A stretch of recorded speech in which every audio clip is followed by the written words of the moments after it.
할렐루야. 정말 참으로 복되고 기쁜 새벽 아침입니다. 여러분 벌써 이튿날입니다. 우리 서로 우리 격려의 인사를 하면 좋을 것 같습니다. 우리의 모습은 조금 깨끗이 할지라도 하나님께서 우리를 참으로 아름답게 보실 줄 믿습니다. 우리 서로 이렇게 바라보면서 인사해 볼까요? 우리 조금 더 힘을 냅시다. 할렐루야. 우리 조금 더 힘을 냅시다. 정말 우리 2026년 한 해는 정말 우리가 기도가 회복되기를 간절히 소망합니다. 정말 무능력한 기도가 아니라 땅에 떨어지는 기도가 아니라 정말 하나님께서 들으시고 응답하시는 놀라운 기도가 우리의 기도가 되기를 간절히 축복합니다. 아멘. 특별히 새벽에 우리가 기도하며 나아갈 때 은혜가 좀 특별합니다. 왜냐하면 정말 세상이 잠들 때 볼륨이 낮아질 때 그 고요함 속에서 임하는 하나님의 말씀이 더욱 선명하기 때문에 그렇거든요. 오늘 이 시간에도 정말 그런 은혜가 우리 각자의 삶 가운데 충만히 있기를 간절히 소망합니다. 2026년 신년 특별 새벽 기도의 주제는 기도의 능력을 경험하라입니다. 우리 계속해서 기대하면서 우리 계속 기도를 배우며 나아가길 원합니다. 특별히 오늘 우리에게 주신 하나님의 말씀은 야고보서입니다. 여러분 우리가 오늘 읽었던 5장 16절 말씀을 우리가 어제 읽었던 말씀이라는 것을 여러분들 기억하실 것 같아요. 예레미야 선지자가 어떻게 그런 기도의 능력이 있었는가를 보았을 때 야고보서가 떠올랐습니다. 그래서 정말 의인의 간구를 하나님께서 지금도 원하시고 하나님의 말씀 앞에 서 있는 사람, 하나님을 경외하는 그 사람의 기도를 하나님은 너무나도 기다리고 계시고 찾고 계신다는 것을 우리가 어제 살펴보았습니다. 또 그런 자의 기도는 땅에 떨어지는 기도가 아니라 의인의 간구는 역사하는 힘이 크다고 분명히 성경은 말씀하고 있죠. 그러면 오늘 그 말씀을 토대로 우리가 조금 더 살펴보고자 합니다. 오늘은 기도로 하늘문이 열리다라는 제목으로 말씀을 나누고자 합니다. 기도로 하늘문이 열리다. 제가 그러고 보니 어제 말씀 제목을 제가 안 전해드렸더라고요. 어제는 기도가 시작되다라는 말씀 제목이었고 오늘은 기도로 하늘문이 열리다라는 제목으로 오늘 말씀문을 열어보도록 하겠습니다. 자, 그러면 오늘 말씀 다시 한 번 더 우리가 마음속에 심고 읽어보도록 하겠습니다. 심어보며 5장 16절 말씀입니다. 다시 읽어볼게요. 시작.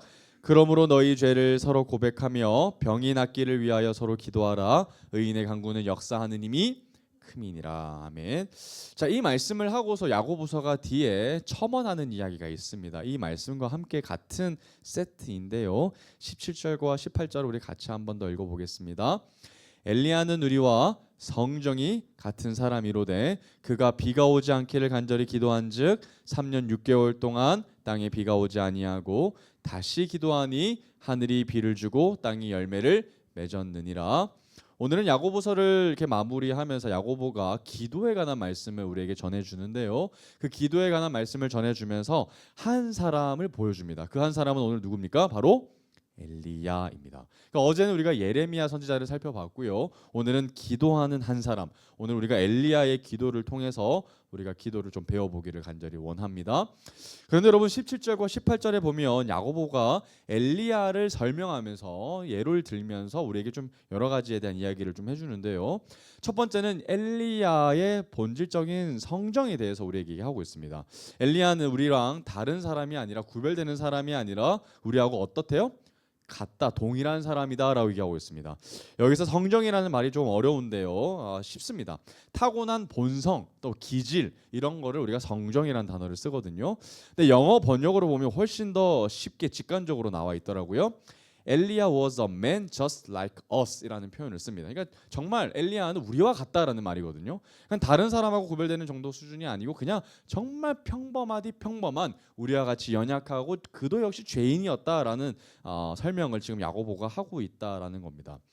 여러분 분명히 엘리야는 대단한 사람인 게 맞습니다. 그러나 본질적으로 그는 하나님이 함께 주셨기 때문에 그가 쓰임 받았던 것이지 그가 스스로 결코 타고났던 것은 아니었습니다.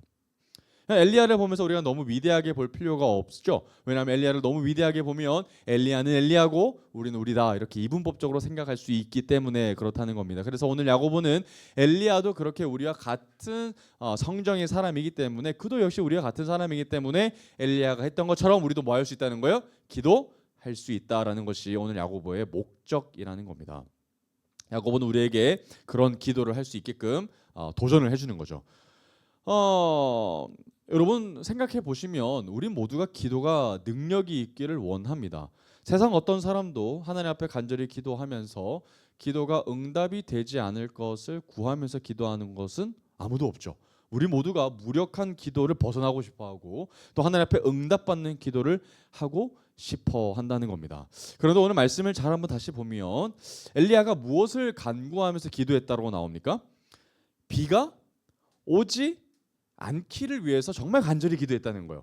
근데 그렇게 기도했더니 몇 년 동안이나 비가 안 왔대요? 무려 3년 6개월 동안이나 비가 오지 않았다는 겁니다. 여러분 3년 6개월 동안 비가 오지 않으면 정말 큰일이죠. 그죠? 최근에 이번 여름에도 강원도에 비가 오지 않아서 그렇게 다들 고생했었습니다. 그러니까 지금 현대에도 비가 오지 않으면 너무나도 극심한 궁핍함을 경험하게 될 수 있는 위기죠. 그런데 그 당시에 3년 6개월 동안 비가 오지 않았더라면 얼마나 위기였겠습니까? 그런데 이상하게도 엘리야는 이 위기를 위해서 뭐 했다는 거예요? 기도했다는 거예요. 그러니까 3년 6개월 동안 이스라엘 백성들이 고통받게끔 하게 하기 위해서 기도했다는 겁니다. 우리는 지금 이 말씀을 통해서 왜 엘리야가 그런 기도를 했는지는 잘 알지 못합니다. 이제 살펴볼 텐데요. 어찌됐든 엘리야는 그렇게 기도했더니 하늘의 문이 닫히고 3년 6개월 동안 더 이상 비가 오지 않았다. 그리고 이스라엘에게는 분명히 고통의 시간이 그들에게 임했다라는 것을 우리가 볼 수 있습니다. 그럼 더 이상 이제 땅에서는 소산물을 우리가 얻을 수가 없게 되겠죠. 이제 그러면 그 땅은 생명의 땅이 아니라 졸지에 죽음의 땅으로 바뀌었을 겁니다. 자, 그런데 여러분 다시 이제 뒤에 말씀을 보면 3년 6개월 동안 땅에 비가 오지 아니했는데 18절에 뭐예요? 다시 뭐였대요? 다시 재차 기도합니다. 어떤 기도를 했을까요? 다시 비가 오기를 원하는 마음으로 하나님 앞에 간절히 기도했더니 어떻게 됩니까? 하늘이 비를 줬대요. 그죠? 비를 주고 다시 죽었던 땅이 어떻게 됐다는 거예요? 소산물을 냈다는 거죠. 열매를 맺었다. 그러니까 죽음의 땅에서 다시 한 번 더 하늘에서 단비를 하나님께서 주심으로 말미암아 생명의 땅으로 바뀌었다라는 겁니다. 그러니까 여러분 엘리야가 지금 하나님 앞에 간절히 기도함으로 말미암아 하늘 문이 닫혔죠. 3년 6개월 동안 닫혀서 비가 오지 않았고 다시 한 번 더 기도를 했더니 3년 6개월 동안 굳게 닫혀 있었던 하늘 문이 뭐였다는 거예요? 다시 열렸다는 거예요. 그래서 엘리야의 기도를 통해서 하나님은 하늘의 문을 닫으시고 다시 여셨다는 것을 우리가 볼 수 있습니다. 이 모든 일이 누구의 기도를 통해서 이루어졌다고요? 단 한 사람 엘리야를 통해서 이루어졌다는 것이 참으로 중요하다는 겁니다. 그러면서 야고보가 분명히 얘기한다는 거예요. 이런 엘리야가 위대한 것이 아니라 하나님 앞에 서 있었던 단 한 사람이었기 때문에 하나님을 경외했었던 사람이었기 때문에 그래서 의인의 강구는 역사하는 뭐다? 힘이 크다라는 이야기를 지금 하고 싶다는 거예요. 그래서 우리 역시 엘리야와 같은 성정의 사람이기 때문에 우리 역시 하나님 앞에 그런 역사하는 힘이 큰 기도를 하기를 바라는 마음으로 지금 이 편지를 쓰는 거죠. 자, 그러면 당시 도대체 어떤 상황이 있었는지 엘리야가 그런 기도를 할 수밖에 없었던 상황이 무슨 상황이었는지를 한번 우리가 역사서를 한번 살펴보면서 한번 보도록 하겠습니다. 열왕기상으로 한번 찾아가 볼게요. 열왕기상 16장 29절에서 33절까지 가보면 오늘의 그 당시의 상황에 대해서 이렇게 쭉 나옵니다. 어떤 상황이 당시에 있었는지를 한번 우리가 살펴보도록 하겠습니다. 자, 여러분 공교롭게도 오늘 살펴볼 말씀이 우리가 수요일마다 살펴보는 통성교 때 직전에 살펴봤던 말씀에 대한 이야기가 좀 나올 겁니다. 여러분 아합과 이세벨 기억나시죠? 그런 우리가 익숙한 이름들이 이제 등장을 할 텐데요. 29절 한번 보겠습니다. 눈으로 한번 따라와 주세요. 자, 유다의 아사 왕. 자, 남유다의 당시 왕은 이제 아사 왕이었고요. 자, 제 38년에 오므리의 아들 아합이 이스라엘의 왕이 됩니다. 그러니까 북이스라엘과 남유다를 이제 구분해서 당시 각각의 통치하는 왕을 우리가 지금 볼 수 있습니다. 자, 오므리의 아들 아합이 사마리아에서 22년 동안 이스라엘을 다스리니라. 자, 오므리의 아들 아합이 그의 이전의 모든 사람보다 여호와 보시기에 악을 더욱 행하여 누구의 길로 따라갑니까? 다윗의 길이 아니라 여로보암의 길로 따라가죠. 그래서 느밧의 아들 여로보암의 죄를 따라 행하는 것을 오히려 가볍게 여기며 시돈 사람의 왕 엣바알의 딸 누구를? 이세벨이죠. 악녀라고 불리는 이세벨을 아내로 삼고 가서 뭘 섬깁니까? 바알신입니다. 바알신. 바알을 섬겨 예배하고 또 사마리아에 건축한 바알의 신전도 건축하죠. 그리고 바알을 위한 제단도 쌓습니다.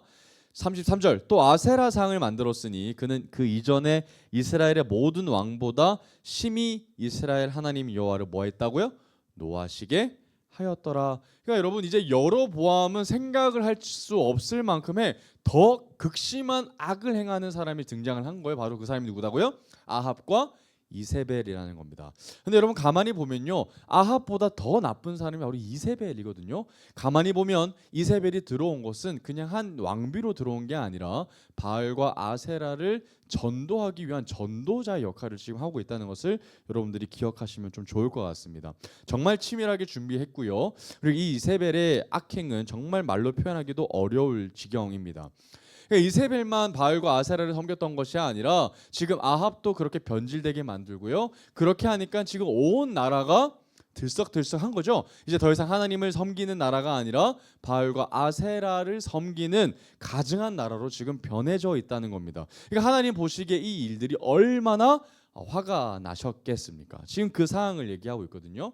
근데 이세벨이 여기서 그 악행을 멈추지 않습니다. 종교의 자유를 허락하지 않고 하나님의 말씀을 완전히 사라지게 하려고 하는 것이 그녀의 의도거든요. 18장으로 한번 가보겠습니다.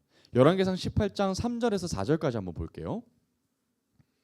뭐라고 나오는가 봤더니 아합이 왕궁 맡은 자 오바댜를 불렀더니 이 오바댜는 여호와를 지극히 경외하는 자라. 이 오바댜라는 이름 자체가 여호와를 경외하는 사람이라는 이름을 가지고 있어요.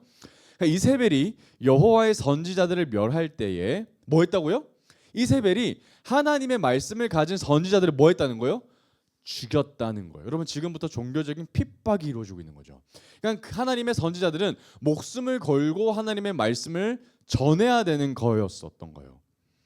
막 사람들을 죽이고 있는 그때에 물론 하나님을 경외했던 사람이었지만 이 오바댜라고 하는 사람은 아합의 왕궁 맡은 자 신하였던 거였거든요. 그런데도 불구하고 오바댜는 두려워하지 않고 하나님을 더 두려워하는 마음으로 선지자 100명을 가지고 50명씩 굴에 숨기고 떡과 물을 먹이면서 하나님의 선지자들을 뭐 하고 있어요? 보호해주고 있는 것을 우리가 보게 됩니다. 아무리 이세벨이 그렇게 방해를 하더라도 하나님의 계획을 막을 수는 없었던 것을 우리가 성경을 통해서 좀 보게 됩니다. 그 당시의 상황은 너무나도 영적으로, 종교적으로, 신앙적으로 암흑기였다는 것이에요. 하나님이 시퍼렇게 살아 역사하시는데 하나님이 보는 그 목전에서 하나님의 나라를 무너뜨리려고 하는 그녀의 계획이 하나님이 보시기에 얼마나 악했을까 우리를 생각해 보게 됩니다. 오바댜가 숨기는 것도 여러분 기간이 있을 거예요. 절대로 계속 숨겨줄 수는 없을 겁니다. 결국 하나님의 선지자들은 이제 하나하나 다 계속해서 발각돼서 죽게 되고 말 것이죠. 그러면 여러분 북이스라엘에 뭐가 사라지게 되는 걸까요? 하나님의 선지자가 사라집니다. 하나님의 선지자가 사라지면 뭐가 사라지는 거예요? 하나님의 말씀이 사라지는 거죠. 여러분 이세벨이 바로 이걸 원했던 거예요. 더 이상 이 땅 가운데 하나님의 말씀이 선포되지 못하게 하기 위함이죠. 정말 북이스라엘은 큰일이 난 겁니다. 자, 그런 상황 가운데 정말 절망적이고 더 이상 소망이 없는 것 같아 보이는 그 사마리아 땅 가운데, 북이스라엘 땅 가운데 하나님의 말씀이 누구에게 임할까요? 하나님을 경외하는 한 사람 엘리야에게 임하는 것을 우리가 보게 됩니다. 열왕기상 17장 1절로 한번 가보겠습니다. 이제 엘리야가 등장을 하는 장면인데요. 17장 1절에 보면 이런 말씀이 나옵니다. 길르앗에 우거하는 자 중에 디셉 사람 엘리야가 아합에게 말하되 내가 섬기는 이스라엘의 하나님 여호와께서 살아계심을 두고 맹세하노니 내 말이 없으면 수년 동안 비도 이슬도 있지 아니하니라. 여러분 지금 이세벨이 하나님의 선지자들을 죽이고 있는 상황입니다. 그런데 엘리야가 지금 어떤 이야기하고 있어요? 아합을 찾아가서 뭐라고 얘기합니까? 하나님이 시퍼렇게 살아계심을 두고 내가 맹세한다. 앞으로 어떤 일이 벌어질 거라고요? 하늘에서 비가 더 이상 내리지 않을 것이다. 이슬조차 내리지 않을 것이다. 극심한 가뭄이 올 것이다 라고 지금 뭐하고 있어요? 선포하고 있다는 겁니다. 지금 징계를 얘기하고 있거든요. 여러분 우리가 수요 통성경 때 얘기했습니다. 징계는 어떤 목적이 있죠? 징계 자체가 목적이 있는 것이 아니라 하나님 앞에 돌아오게 하기 위한 것이 목적이 있다는 것을 우리가 보여봤습니다. 근데 여러분 여기서 말하는 징계가 정말 엘리야가 원하는 대로 징계의 내용을 얘기했을까요? 그렇지 않습니다. 가뭄에 대한 징계에 대한 내용은 이미 신명기 말씀을 통해서 하나님이 선포하셨던 부분이 있거든요. 한번 신명기 말씀으로 한번 찾아가 보겠습니다. 도대체 이 이야기가 어디서 나왔나? 신명기 11장 16절에서 17절까지 말씀입니다. 여러분, 성경에 있는 모든 이야기들은 다 근거가 있습니다. 그냥 이야기가 한 것이 아니라 하나님이 어떤 상황을 너희들이 임했을 때 그때 하나님이 이렇게 하시겠다라는 이야기를 미리 다 경고하셨거든요. 신명기 11장 16절에서 17절까지 말씀입니다. 신명기 11장 16절에서 17절까지 말씀. 자, 뭐라고 나옵니까? 너희는 스스로 삼가라. 두렵건대 마음에 미혹하여 돌이켜 다른 신들을 섬기며 그것에게 절함으로 여호와께서 너에게 진노하사, 어떤 표현이 나와요? 하늘을 닫아 비를 내리지 아니하여 땅이 소산을 내지 않게 하심으로 너희가 여호와께서 주신 아름 땅에서 속히 멸망할까 하노라. 여러분, 징계죠. 하나님이 뭐로 징계하시겠다는 거요? 가뭄이죠. 그러니까 그들이 이제 가뭄의 징계를 경험하면 더 이상 땅이 우리에게 소산물을 주지 않기 때문에 진짜 죽을 수 있다는 거예요. 그러면 그들이 죽을 수 있다는 것을 스스로에게 바라보면서 하나님 앞에 우리가 돌아가지 않으면 우리 진짜 죽을 수 있구나. 지금이라도 빨리 우리가 돌이켜서 하나님 앞에 엎드려야 하는구나를 우리가 깨달아야 했던 겁니다. 그러니 지금 이 엘리야의 기도는 이 신명기 말씀의 근거에서 빨리 너희들 돌이켜야 돼, 하나님 앞에 엎드려야 돼 라는 이야기를 지금 하고 있다는 거예요. 그래서 땅에 소산물이 나오지 않는 것을 오히려 일부러 주면서 그들에게 고통을 허락하고 있는 것을 우리가 보게 됩니다. 그랬더니 정말 야고보가 얘기했던 것처럼 간절히 기도했더니 몇 년 동안 오지 않았던 거예요? 3년 6개월 동안 하늘의 문이 닫혀버린 거예요. 18장 2장으로 한번 가보겠습니다. 당시 상황이 어땠는지, 정말 극심한 가뭄의 현장이 어땠는지를 한번 우리가 보겠습니다. 18장 2절로 다시 가보면 이런 표현이 나와요. 엘리야가 아합에게 보이려고 가니 그때에 사마리아에 뭐가 심했다고요? 기근이 심했다는 거예요. 그러니까 비가 오지 않으니까 먹을 것이 없죠. 먹을 것이 없으니까 사람들이 병들어 갔던 겁니다. 이 땅 가운데 가난과 궁핍함이 찾아온 것이죠. 3년 반 동안이나 그들은 정말 힘든 시간을 보냈을 겁니다. 힘든 시간뿐만 아니라 그들은 실제로 이웃들이 죽어나가는 것을 봤을 겁니다. 18장 5절로 한번 가볼게요. 다시 오바자가 나오는데요. 자, 아합이 자기의 신하 오바자에게 이르되 이 땅의 모든 물 근원과 모든 냇가로 가자, 내로 가자. 혹시 꼴을 얻으리라. 그리하면 말과 노새를 살리리니 짐승을 다 잃지 않게 되리라 하고. 여러분, 지금 아합이 뭘 잃을까 봐 걱정하고 있는 거예요? 자신이 직접 키우고 있는 말입니다. 전차 부대죠. 그런데 그 전차 부대를 상징하는 말과 가축들이 뭐 할 지경에 놓이게 된 거예요? 물을 못 먹어서 죽을 지경에 이른 거죠. 여러분, 왕의 소유물도 지금 죽게 생겼다면 일반 백성들의 상황은 어떨까요? 진짜 심각한 겁니다. 모든 물의 근원이 마를 지경이까지 지금 하늘의 문이 닫혀 있었다는 거예요. 그리고 여러분, 이때 이 기근의 상황 가운데 누구도 피해를 봤을까요? 엘리야 본인도 피해를 받습니다. 시내가 마르는데 자기가 어디서 그 물을 마시겠습니까? 먹을 것을 어디서 구했겠어요? 그래서 까마귀가 여기서 나오는 거예요. 열왕기상 17장 5절에서 12절로 한번 가보겠습니다. 열왕기상 17장 5절에서 12절. 이런 보면 여기서 나와요. 엘리야조차 이제 먹을 것과 이제 마실 것이 필요했겠죠. 그래서 하나님이 인도하시는 가운데 그리 시냇가로 이제 가게 됩니다. 자, 6절 한번 볼까요? 까마귀들이 이제 오죠. 까마귀들이 아침에도 떡과 고기를, 저녁에도 떡과 고기를 가져왔고 그가 시냇물을 마셨습니다. 그러니까 여러분, 먹을 것은 어디로부터 공급받았어요? 하늘로부터 주시는 만나와 같이 까마귀가 주는 먹는 것으로, 음식으로 이제 체험을 했고요. 근데 물은 어디서 마셨어요? 하늘에서 주는 것이 아니라 시냇가, 그리 시냇가에서 퍼서 마셨던 거예요. 그런데 문제는 7절, 진짜 엘리야가 선포한 대로 땅에 비가 내리지 아니하니까 그리 시냇가도 뭐 한 거예요? 말라버린 거예요. 그러면 여러분, 엘리야도 어떤 지경에 이른 거예요? 죽을 지경에 이른 거예요. 엘리야도 지금 위험한 상황이죠. 8절입니다. 여호와의 말씀이 엘리야에게 임하여 이르시되 그때 9절입니다. 너는 일어나 시돈에 속한 사르밧으로 가서 거기 머물라. 그래서 사르밧 과부 이야기가 이제 여기서 등장을 하는 거예요.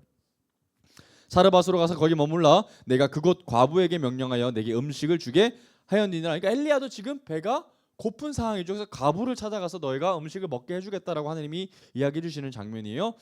그래서 진짜 과부를 만납니다. 그런데 과부가 엘리야를 만나자마자 뭐라고 얘기하냐면 12절입니다. 그가 이르되 당신의 하나님 여호와께서 살아계심을 두고 맹세하노니 진짜 우리는 뭐가 없다는 거예요. 떡이 없다는 거예요. 다만 통의 가루 한 움큼과 병의 기름 조금 있다는 거예요. 그래서 이거를 잘 먹다가 뭐 하겠다는 거예요. 마지막으로 최후의 만찬을 먹다가 아들과 함께 죽겠다는 거거든요. 그러니까 죽겠다는 이야기가 진짜 먹을 게 없다라는 상징적인 표현이죠. 정말 먹을 것이 없어서 이제 우리는 아사하겠다라는 이야기를 하고 있다라는 겁니다.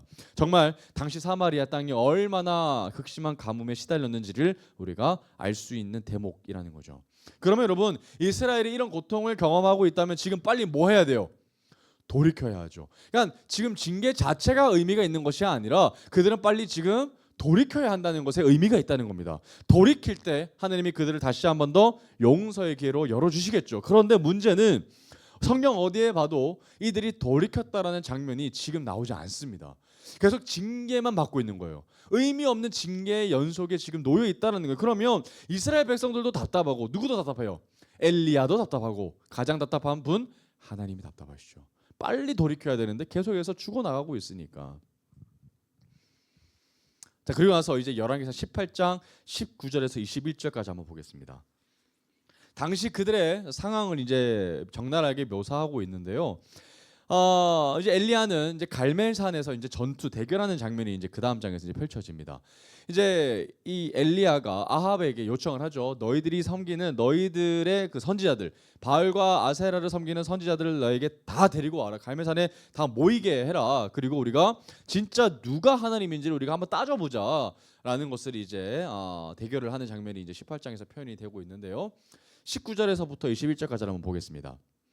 그런즉 사람을 보내 온 이스라엘과 이세벨의 상에서 먹는 바알의 선지자 450명과 아세라의 선지자 400명, 총합 850명의 엄청난 숫자의 이 종교자들, 이 선지자들이 갈멜산으로 모이게 합니다. 그죠? 내게로 나오게 하소서. 20절. 아합이 이에 이스라엘의 모든 자손에게로 사람을 보내 선지자들을 갈멜산으로 이제 모집합니다. 운집해서 21절. 엘리야가 모든 백성이 가까이 나아가 이르되, 자 여러분, 그러면 선지자들만 온 게 아니라 누구도 왔어요? 모든 백성들이 다 나온 거예요. 궁금한 거예요. 진짜 하나님이 누구인지를 지금 구경하기 위해서 백성들이 다 나온 겁니다. 그런데 엘리야가 뭐라고 고발하냐면 이렇게 얘기하죠. 너희가 어느 때까지 둘 사이에서 머뭇머뭇거리느냐 이러는 거죠. 여호와가 만일 하나님이면 그를 따르고 바알이 만일 하나님이면 그를 따를지니라 하니, 그런데 백성이 어떤 반응을 보입니까? 말 한마디도 못합니다. 여러분, 지금 엘리야의 목적이 뭡니까? 빨리 돌이키는 거죠. 표적을 보기 전에 지금이라도 빨리 하나님 앞에 엎드리라라는 이야기를 지금 하고 있는 거예요. 그러니까 너희들의 하나님이 진짜 우리가 믿는 여호와인지 아니면 바알과 아사라인지 지금 따져보자는 거예요. 둘 중 하나만 선택하라는 거예요. 그런데 선택하라고 요청하는 그 권면 앞에 이스라엘 백성들은 어떤 반응을 보이고 있어요? 침묵하고 있다는 거예요. 이 요청 앞에 반응하는 사람이 아무도 없습니다. 말 한마디도 하지 못하고 입을 꾹 닫고 있어요. 그들의 상태가 여실없이 드러난 거예요. 여러분, 신앙은 뜨겁거나 차갑거나 둘 중 하나죠. 차갑거나 뜨겁거나 둘 중 하나지 중간지대 회색지대는 없는 겁니다. 그런데 여기서 보면 침묵했다라는 단어가 어떤 단어겠어요, 여러분? 양다리를 걸쳐놓는 행동이죠. 여러분, 중립은 없습니다. 성경에서 말하는 신앙은 중립은 없습니다. 오직 순종과 불순종만 있을 뿐입니다. 제가 늘 자주 하는 표현이죠. 남편이냐 옆집 아저씨냐, 둘 중 하나입니다. 결코 같은 집에서 살 수는 없는 거죠. 선택해야 하는 겁니다. 그런데도 불구하고 이스라엘 백성들은 뭐 했다고요? 침묵했다는 거예요. 와, 이게 안타까운 거죠. 그리고 나서 이제 22절부터 40절까지 여러분들 쭉 보시면 이제 엘리야와 바알 선지자들 그리고 아세라 선지자들이 이제 대결하는 장면이 이제 좀 나오는데, 참 안타깝게도 이 바알과 아세라 선지자들이 그렇게 기도하는데도 응답이 있어요, 없어요? 전혀 있지 않습니다. 한번 26절 한번 볼게요. 그들이 받은 송아지를 가져다가 잡고 아침부터 낮까지 바알의 이름을 불러 이르되 바알이여 우리에게 응답하소서 하나 아무 소리도 있어요, 없어요? 없어요. 아무 응답하는 자도 없고요. 그들이 그 쌓은 제단주에서 이제 뛰놉니다. 더 극심하게 정열적으로 지금 자기들만의 이 의식을 하고 있죠. 27절 그때 엘리야가 조롱합니다. 정오에 이르러는 엘리야가 그들을 조롱하여 이르되 큰 소리로 부르라. 그는 신인즉 묵상하고 있는지, 혹은 그가 잠깐 나갔는지, 혹은 그가 길을 행하는지, 혹은 그가 잠이 들어서 깨워야 할 것인지 하매라고 놀리는 장면이 나오죠. 그러니까 그들이 28절에 격렬하게 더 반응합니다. 분노하죠. 이에 그들이 큰 소리를 부르고 그들의 규례를 따라 어떻게 합니까? 피가 흐를 때까지 칼과 창으로 그들의 몸을 상하게 합니다. 여러분, 자해하는 거죠. 지금 이들은 반응 없는 바알과 아세라를 보면서 돌이켜야 했었는데도 불구하고 더 극렬하게 퍼포먼스를 자행하면서 더 자해하기까지 이르는 장면이 지금 보인다는 거예요. 그러고 나서 이제 엘리야가 이제 차례가 됩니다. 그러고 나서 이제 다 나와 하고 엘리야가 제단 위에 이제 물을 한가득 붓습니다. 도랑이에 가득 찰도록 이제 물을 붓고, 그리고 이제 하나님 앞에 간절히 기도함으로 이 제단이 하나님 앞에 불이 떨어지게끔 하나님 이제 간절히 기도하는 장면이 나오는데, 물을 왜 뿌렸겠어요? 절대 사람의 능력으로는 붙일 수 없는 상황을 지금 보여주고 있는 겁니다. 그러서 이제 엘리야가 기도하는 장면이 36절에서 39절까지 좀 나옵니다. 저녁 소재 드릴 때에 이르러 선지자 엘리야가 나아가서 말하되 아브라함과 이삭과 이스라엘 하나님 여호와여, 주께서 이스라엘 중에서 하나님이신 것과 내가 주의 종인 것과 내가 주의 말씀대로 이 모든 일을 행하는 것을 오늘 알게 하옵소서. 37절 말씀입니다. 엘리야가 어떻게 기도하죠? 간절히 기도했다라는 표현을 이렇게 얘기합니다. 여호와여, 내게 응답하소서. 내게 응답하소서. 엘리야가 지금 하나님 앞에 응답받는 기도를 너무 하고 싶은 거죠. 왜죠? 지금 자칫했다가 하나님께서 응답하시지 아니하면 자기는 어떤 목숨이 돼요? 죽은 목숨이 되기 때문에 그렇습니다. 목숨 걸고 기도하고 있는 거예요. 이 백성에게 주 여호와는 하나님이신 것과 주는 그들의 마음을 되돌이키심을 알게 하옵소서 하매 38절입니다. 이에 여호와의 불이 뭐했어요? 내렸죠. 여호와의 불이 하늘부터 내려서 번제물과 나무와 돌과 흙을 태우고 또 도랑의 물을 핥았어요. 와우, 정말 완전히 말라버리게 했던 거죠. 이제 진짜로 엘리야가 간절히 요청했던 대로 하나님께서 불로 임하자 그 모습을 보았던 백성들이 이제서야 뭐하요? 뭐예요? 모든 백성이 보고 엎드려 말하되 여호와 그는 하나님이시로다. 여호와 그는 하나님이시리로다. 여러분, 정말 출애굽할 때 애굽의 모습의 반응이죠. 하나님께서 기적을 행하시자 이제 그들은 하나님이 여호와이신 줄, 여호와가 진짜 하나님이신 줄을 알게 됐다라는 겁니다. 그제서야 바알과 아세라를 믿는 것이 아니라 그때서야 돌이켰다라는 것을 우리가 이제 보게 됩니다. 그럼 여러분, 이제 엘리야가 집으로 돌아가면 될까요? 하나님, 이제 하늘에서 불이 임했으니까 진짜 누가 하나님이신지 이제 백성들이 알았으니까 이제 참 감사합니다 하고 돌아가면 될까요? 아니죠. 뭐가 남았어요? 3년 6개월 동안 비가 내리지 않았기 때문에 여전히 이 땅은 어떤 땅이에요? 죽음의 땅이에요. 그래서 뭐가 내려야 돼요? 반드시 엘리야를 통해서 다시 비가 내려야 되는 거예요. 여전히 비 소식이 없지 않습니까? 그래서 엘리야가 뭐 할까요? 다시 기도합니다. 그 자리에서 바로 다시 기도하는데 41절과 42절 말씀입니다. 엘리야가 아합에게 이르되 올라가서 먹고 마시소서. 큰 비 소리가 있나이다. 아합이 먹고 마시러 올라가니라. 엘리야가 갈멜산 꼭대기로 올라가서 지금 혼자 기도하러 가는 거예요. 땅에 꿇어 엎드려 그의 얼굴을 무릎 사이에 놓고. 여러분, 지금 엘리야 태도가 어때요? 정말 간절한 태도죠. 지금 이 자세가 어떤 자세예요? 땅에 엎드렸는데 그의 얼굴이 무릎 사이에 파묻었다는 거예요. 완전히 머리가 땅에 붙을 때까지 하나님 앞에 조아렸다라는 표현이거든요. 정말 간절하게 기도했던 거예요. 근데 문제는 43절과 45절까지 한번 보겠습니다. 43절 보니까 그의 사환, 그의 종에게 이제 물어봅니다. 자, 올라가서 바다 쪽을 바라보라. 그가 올라가 바라보고 말하되 엘리야여, 아무것도 없나이다. 그러니까 그래서 엘리야가 뭐라고 반응해요? 7번까지 다시 가라. 여러분, 성경에서 말하는 7번은 완전 수거든요. 그러니까 비가 오는 것처럼 보일 때, 구름이 보이는 데까지 뭐라는 거예요? 다시 가서 확인해라라는 얘기거든요. 여러분, 이거 이상하지 않습니까? 엘리야가 조금 전까지만 해도 뭘 경험했어요? 하늘에서 불이 떨어지는 걸 경험했죠.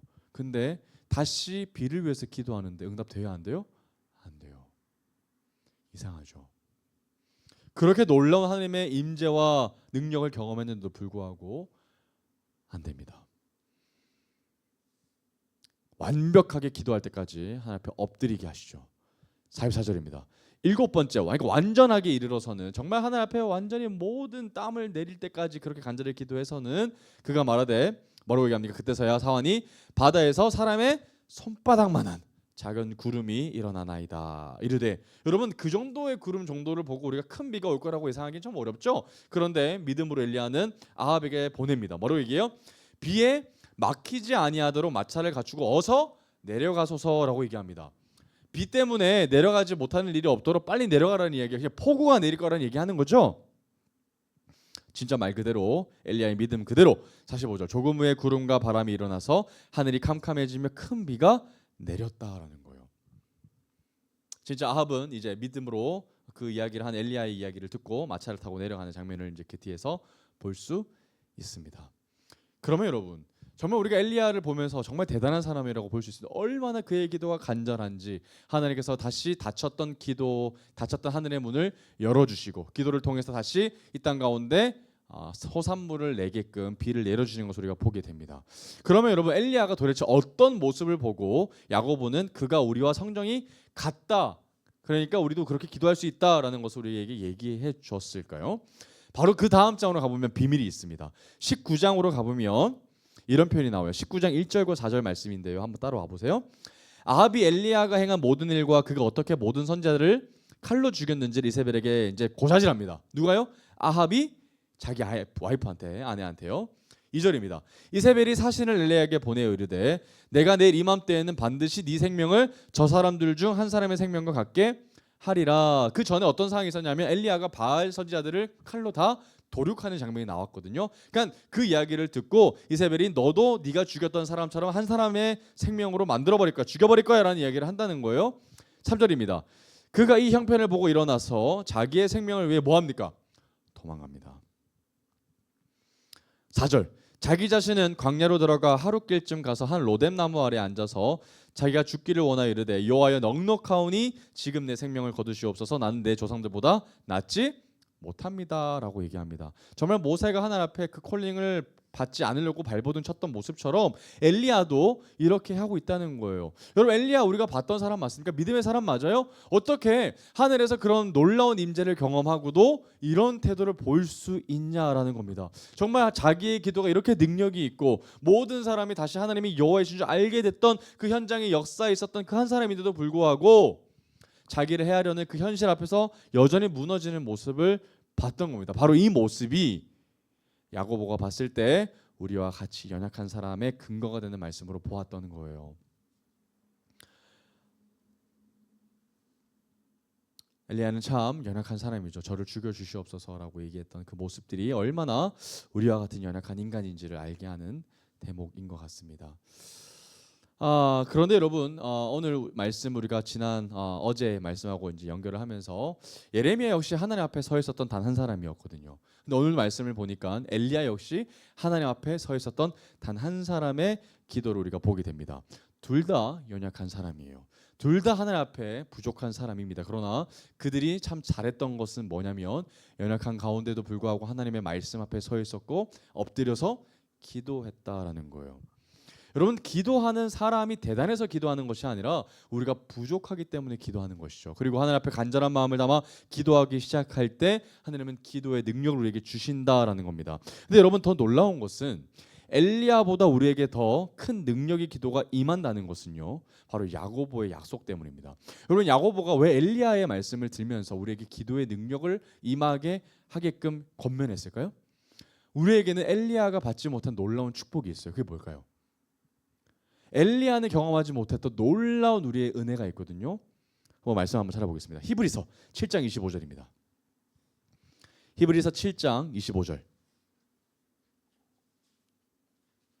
이제 모든 말씀이 끝나갑니다. 참 중요한 말씀이에요. 히브리서 7장 25절입니다. 히브리서 7장 25절. 엘리야도 경험하지 못했던 우리 신약 시대의 사람들만 누렸던 가장 큰 축복입니다. 한번 같이 읽어보겠습니다. 시작. 그러므로 자기를 힘입어 하나님께 나아가는 자들을 온전히 구원하실 수 있으니 이는 그가 항상 살아계셔서 그들을 위하여 뭐 하신다고요? 간구하신다. 누구죠? 예수 그리스도. 엘리야도 축복받지 못했던 부분이죠. 우리가 하나님 앞에 기도할 수 있는 이유는 지금도 예수 그리스도께서 우리를 위해서 뭐 하고 계셔요? 중보하고 계신다는 거예요. 그래서 우리는 하나님 앞에 담대히 나아갈 수 있는 능력이 있는 거예요. 지금도 우리를 위해서 중보하신 이가 계신다는 것이 여러분 얼마나 위로가 됩니까? 얼마나 큰 힘이 돼요. 내가 나 혼자 기도하는 것이 아니라 지금도 나를 위해서 하나님 앞에 온전히 나아가게끔 하나님께서 우리를 위해서 기도해 주고 계신다는 거예요. 그러니 여러분, 엘리야도 그렇게 하나님 앞에 간절히 기도했을 때 하늘의 문이 열렸다면, 우리가 지금 주님으로 말미암아 우리가 중보를 받고 있다면 우리가 어떤 기도의 능력을 얻을 수 있겠느냐라는 이야기를 지금 야고보가 하고 싶다는 거예요. 여러분, 엘리야의 기도를 통해서 하나님께서 하늘의 문을 잠시 열어주셨지만 예수 그리스도의 중보를 통해서는 하늘의 문을 영원토록 열어주셨다는 거예요. 아멘. 여러분, 그래서 우리가 기도할 수 있는 놀라운 축복이 있다는 겁니다. 다시 한 번 더 우리가 기도할 수 있는 이유는 우리의 믿음이 대단해서가 아니라요, 또 우리의 간절함이 너무나도 커서가 아니라, 그거보다는 이미 중보자이신 예수 그리스도께서 우리와 함께 계시기 때문이라는 거예요. 지금도 우리를 위해서 그분이 중보하고 계시다는 이 사실 때문에 우리가 하나님 앞에 기도할 수 있고, 또 우리가 하나님 앞에 기도하며 나아갈 때 예수 그리스도 이름으로 기도할 때 하늘의 문이 열리고 기도의 능력이 임하고 기도가 응답된다라는 겁니다. 놀랍다는 거죠. 엘리야도 하지 못했던 기도의 능력은 다름 아닌 예수 그리스도의 이름으로 기도한다는 겁니다. 여러분, 그분의 중보하심 위에 우리의 기도가 쌓인다는 것을 여러분 잊으시면 안 됩니다. 여러분, 오늘 이 시간에 정말 우리가 예수 그리스도의 이름으로 기도한다는 그 고백이 얼마나 놀라운 고백인지를 여러분들이 깨닫고 누리시게 되기를 간절히 축복합니다. 오늘 여러분, 우리가 찬양하며 다시 기도하며 나아갈 때 정말 우리가 예수 그리스도의 이름을 의지하며 기도하기를 원합니다. 우리가 기도할 때 우리의 중보자 되시는 예수 그리스도께서 하늘 문을 열어주시고 또 하나님의 은혜를 부어주실 줄 믿습니다. 오늘 시간 가운데 정말 간절하게 우리의 마음을 담아 엘리야와 같이 한 사람이 되어서 정말 우리의 중보자이신 예수 그리스도 이름으로 간절히 기도할 때 또 기도의 능력이 임하고 기도가 응답되는 역사가 있게 되기를 간절히 축복합니다. 아멘.